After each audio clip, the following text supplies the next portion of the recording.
Finally, welcome back to another edition of The Idiots Among Us. I know it's been a while. I've been busy. I've been sick. I've been sick as a dog. But I thought I really needed to take a minute, even though there's several things that I've needed to address. This whole Michael Cohen thing really needs a little bit of attention. And I know that it's getting more than enough attention everywhere. It's been one of the top topics across all news, liberal, conservative, in between, if there is such a thing. It's been in the forefront of all the media, basically. And I'm listening to, I listened to not all, but most of the actual testimony and Senate hearing, House committee hearing itself. But there are many points that I'm hearing being made and a couple of points that I'm not hearing being made that I feel like really need to be addressed. Starting off with the fact that there's been constant criticism that the Republicans spent the entire time basically ignoring what Michael Cohen was there to talk about and instead spending all their time damaging his credibility, or attacking his credibility, I should say. And they're getting criticized for that a lot, which I don't think really is fair because they were fully on point. There's never been somebody who has been indicted and convicted of lying to Congress that was brought back as an expert witness to Congress. That's never happened. And whenever that kept getting brought up, one of the rebuttals that I've heard, one Democrat said it actually during the hearing, and I've heard it all over social media as well, that, just because somebody, is going to jail and just because they've been convicted of lying doesn't mean that they're not credible somehow. Haven't you ever heard of RICO? Okay. I love this argument because it is so asinine, and it is the embodiment of not understanding or expecting the people to not understand what you're talking about. See, RICO is a statute where the federal government, usually the FBI, is going after a criminal organization. And in order to get to the top of that organization, or in many instances to get as much of the organization as they can, they will enlist the aid of participants of that organization, people that they've already been picked up for crimes, and they cut a deal. And in order to save their own ass, or to take some time off of their sentence and get shown leniency by the courts, they then turn rat, and they either testify against other members of the organization, which would be an example of somebody who is a criminal who is going to jail for something, testifying against somebody else's behalf. That is true. And in many other instances, they will actually keep that person on the street, keep the fact that they've even been arrested and are being indicted and put on trial for the crimes that they've committed. They will keep that under the rug. Sorry, my lights just went off here. Let me try that. And in doing so, they will put the person back out on the street, and they will have them continue acting in their organization and set up a specific circumstance to where the federal government can come in a raid type situation and then make their bust the way that they want to do it, which you could argue is entrapment. That very much is entrapment. It is sending an inside person to set up a situation specifically for the purposes of busting people for crimes that you're encouraging and providing the circumstance for them to do. But for some reason, if it's RICO, or if it's Vice, or if it's, a DUI checkpoint, sitting right outside of a bar, entrapment is perfectly legal in those situations. That's a whole nother video that we can get onto. But the big key thing here, and the reason I'm elaborating on this so much, is these expert witnesses that testify in RICO cases were not found guilty of perjury and testifying in front of that judge. They did not go to court and sit there and give their story, get found and perjuring themselves, lying in that court, and thrown out. And if they had, and they brought that same witness back to testify before the same judge in the case in order to get leniency for themselves, even if they didn't get leniency for themselves, that judge would laugh at that prosecutor. There's no way a prosecutor would bring in a witness in a RICO case that was already found guilty of perjuring to the court over the same exact situation that he's talking about, or any situation for that matter. So the whole RICO defense and why we should listen to what Michael Cohen has to say, and why the fact that he has completely demolished his credibility should be ignored, it's smoke and mirrors. They're preying on your ignorance and the fact that you don't understand how the system works. Moving on from there, there was one thing that stuck out to me. I actually started screaming like, what? When I was listening to this in the car. And forgive me, I don't have the representatives' names. I was listening to it on NPR while driving and trying to get some work done. But there is a gentleman, and I want to say it was the Republican leader, Jim Jordan, just by the voice that I heard, but don't quote me on that. What I can tell you is it wasn't very long after they came back from their very first break, the first short recess that they had, not the recess that they took to go vote on gun control, the very first recess that they had. And the representative stood up and he's like, the questioning this far has been targeting the lies that you told previously to this Congress. And what I'm more concerned with right now at this moment is the lies that you're telling us today. You said, and I'm paraphrasing what the representative said, what the congressman said. He said, you said in your testimony to me earlier today that you had contracts with multiple foreign entities, but on the paperwork that you filled out before this hearing started, that is a federal document, under foreign entities, relations and contracts, you wrote NA. And lying on that form is a federal offense. So which time were you lying? Were you lying in your testimony to me, which is perjury to Congress, which is what you're already going to jail for? Or were you lying on the piece of paper that, you filed with the court prior to this hearing, which is also perjury and is also a felony, and you could very easily go to jail for it? Now, I elaborated a little bit more than the Congressman pressed for time did, but Michael Cohen's response was, I don't have an answer. That's it. I don't have an answer. And there was some minimal outrage there for a brief second by the congressman, who obviously was not going to take that for an answer. Cohen obviously had an answer as to which one was correct. Either he has foreign contracts or he doesn't. He knows which one of those is correct. What he doesn't know is why he lied. That's a very big deal. And the fact that the chairman, the Democratic chairman, sat there and said he doesn't have an answer. He doesn't have an answer, and moved on, pushed it out of the way. No big deal.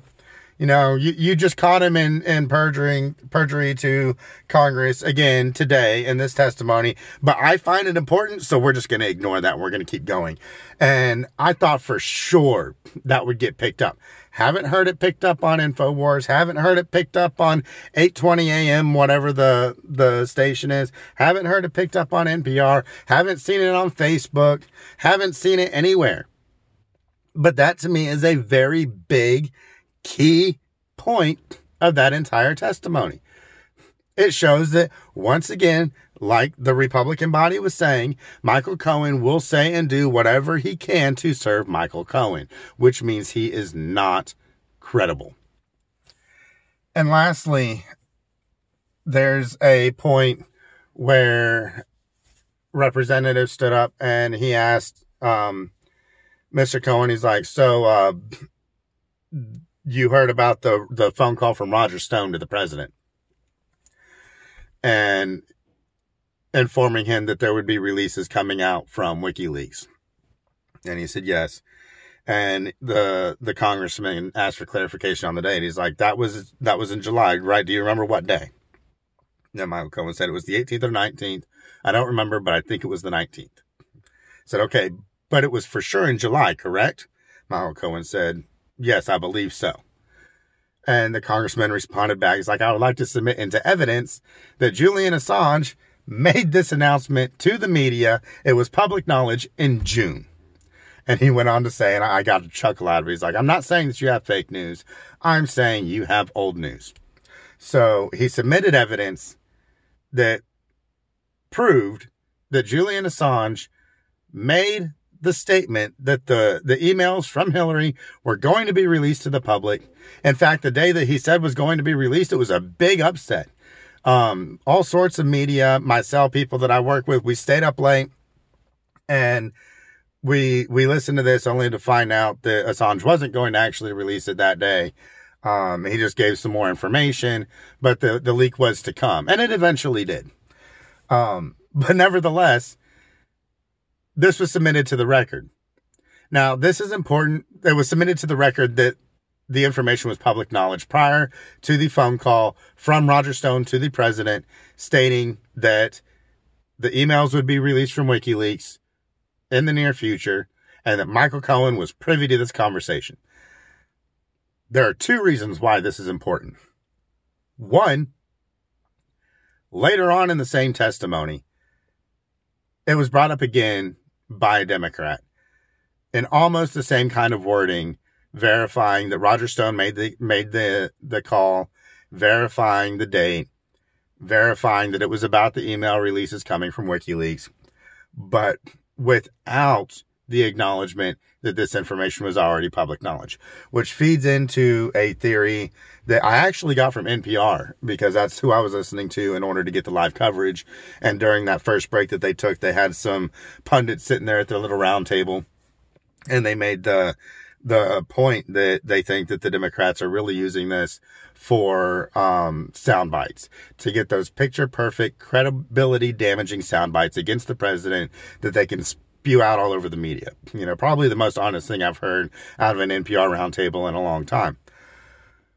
The second reason that this is important is the WikiLeaks knowledge and information being delivered to the president by Roger Stone is the main reason for the arrest of Roger Stone.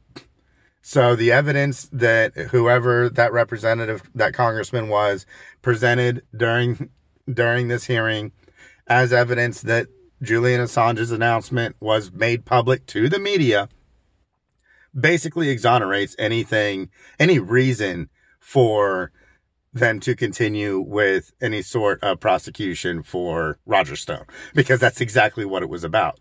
And they're claiming that he lied whenever he said he didn't have that knowledge. And so you don't have a case anymore. No reason to go and, use an entire SWAT team to beat on an old man's door. This whole charade is just, it's really gotten to be very absurd at this point. My last point that I want to make is that, all of this is supposed to tie back into the Mueller investigation. All of this is supposed to be about Russian collusion. It's very obvious that there is no Russian collusion. The closest thing that they could get the closest thing that they could get Cohen to say about Russia collusion is that he thinks it might have happened. Doesn't know. He's a little suspicious because of a conversation he heard between Trump Jr. and Trump, but he doesn't actually have anything. There's no proof to this matter. And that's what the entire investigation is supposed to be about. And since there is nothing on Russian collusion, Anonymous came out before the election, whenever they first started making claims that they were worried about Russian interference, and admitted that there was no Russian collusion. The mainstream media and the federal government even came out shortly after the election and said, well, Russia didn't hack the election, but they targeted social media with false information. So they were changing their story from the get-go. But yeah, here we are 2 years later, still looking for Russian collusion that does not exist. Okay? So instead they're turning it about, financial fraud and tax evasion and campaign fraud and, campaign finance violations, fine. You want to go after people for that? Fine. In fact, Manafort, Cohen, with the exception of perjury, everybody that's been indicted under this Mueller investigation that the left and the Democrats, like to tout 100% conviction rate, have had nothing to do, not one parcel to do with Russian collusion. It's all about their investment, their finances, and you know what? They're businessmen. They're wealthier than wealth should be. And I'm not saying that that's right. I'm not saying that they should get away with it. If you want to prosecute them for that, fine. Stop making this a witch hunt. If you want to go after Donald Trump for the same thing, he's a, real estate tycoon, big businessman. Obviously, he's an asshole. We knew before all of this that he's an asshole. I'm sure that there's something you can find. I don't know if it's going to be, able to be found during his presidency. I don't know if he's that stupid, but I'm sure if you go far enough into his past, you will find, some tax evasion. I'm sure that you will find some bank fraud. I'm sure that you will find some counts that you can indict him on. And I'm okay with that. Indict him. But if you're going to do that, you need to go ahead and go after Obama for his campaign finance violations. You can go ahead and go after Bill and Hillary Clinton for their numerous financial violations and ethical violations under their Clinton Foundation. You can go ahead and go after, Donald Rumsfeld and Dick Cheney. How about that $1 trillion that disappeared from the Pentagon and just, whoops, we don't know where it went. And the list goes on. You don't just make it a witch hunt because you don't like Orange Man bad. Go after all of them. Let's see them all burn. I'm fine with that. Just stop playing favorites. Stop pretending like you actually care. And stop pretending like you have a moral high ground, because you don't. Don't forget to like, share, subscribe, all that good stuff. Like I said, I've got a few more things that I need to cover, but I'm exhausted. So I do plan on getting back to you soon. This is the Idiots Among Us. Thanks.